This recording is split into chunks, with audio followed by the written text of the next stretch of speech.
Most people think Döner Kebab is impossible to make at home. And honestly, that's exactly what the kebab shops want you to believe. Today, that myth dies. We're making full, legit Döner Kebab from scratch in your home kitchen. No rotisserie, no special equipment, just real technique and ingredients that will make your next Tuesday night taste like a street corner in Istanbul. By the end of this video, you'll have the complete recipe, the spice blend, and one method that completely changed how I think about home kebab. And I promise, the payoff at the end is worth sticking around for. Let's start with the meat, because this is where most home attempts completely fall apart. Traditional doner is made from a blend of lamb and beef, usually around 70% lamb, 30% beef. And the magic isn't just in the seasoning, it's in the texture. Street vendors bind their meat into a tight, dense loaf that slices clean and holds together on the spit. At home, we're going to recreate that exact texture using a technique that sounds almost too simple. But trust me, it is the single biggest secret to getting this right. We'll get to exactly what that is in just a moment. For 1 kilogram of meat, which will feed 4 to 5 people, you want 500 grams of ground lamb and 300 grams of ground beef. Now here's the part most recipes skip over. Fat content matters enormously here. You want at least 20% fat in your lamb and around 15 to 20 in your beef. Fat is what gives doner that glossy, slightly crispy edge when it hits heat. Lean meat will give you a dry, crumbly disappointment, and we are not doing that today. For the spice blend, this is where the soul of the dish lives. You need 1 teaspoon each of cumin, smoked paprika, and dried oregano. Add half a teaspoon of cayenne for heat, more if you like fire. Then comes the duo that most Western recipes leave out entirely, 1 teaspoon of ground coriander and a generous pinch of cinnamon. Yes, cinnamon. It sounds strange, but that warm, slightly sweet undertone is a hallmark of authentic Turkish doner, and without it, something always feels missing. Round it out with salt, black pepper, and 4 cloves of garlic finely grated. Now, the technique, and this is the moment I promised you. The reason doner has that dense, almost processed-looking texture that slices so cleanly isn't just pressing, it's kneading. You take your mixed meat and spices and you work it aggressively, 3 to 4 full minutes with your hands, or 2 minutes in a stand mixer with the paddle attachment. What you're doing is developing the myosin proteins in the meat, the same proteins that make sausage bind. This turns loose ground meat into a cohesive, sliceable loaf. Most home recipes just mix and bake, and that's exactly why they fall apart. Once your meat is worked into a sticky, uniform paste, press it firmly into a tight log shape on a sheet of foil, roughly the width of your fist and about 30 centimeters long.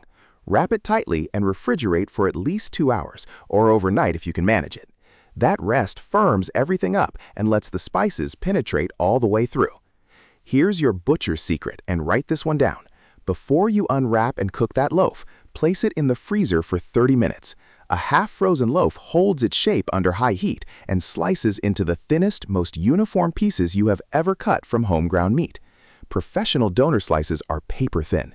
This is how you get there without a rotisserie blade. For cooking, you have 2 great options. Option 1, a very hot cast iron pan or griddle. Slice the loaf thin, 2 to 3 millimeter slices, directly onto a screaming hot, lightly oiled surface. Cook in batches, no crowding. 2 minutes per side, pressing lightly. The edges will char, the fat will render, and you'll get that caramelized crust that makes doner so addictive. Option 2, and honestly my favorite for large batches, roast the whole loaf in a 420-degree oven for 35 minutes, then pull it out and crank the broiler. Slice thin straight off the hot loaf, then blast those slices under the broiler for 2 minutes until the edges blister and darken. This gives you the closest thing to rotisserie char you will ever achieve at home. Now here's where things get really interesting, and this is the open question I've been sitting on since the beginning. Why does doner taste different in every country, even though the base recipe is nearly identical? Turkey, Germany, Lebanon, the UK, same meat, same idea, completely different experiences. The answer is the sauce and the bread, and this combination is arguably more important than the meat itself. For a Turkish-style wrap, you want lavash or flatbread, a bright tomato and pepper salad, fresh parsley, and a drizzle of pomegranate molasses.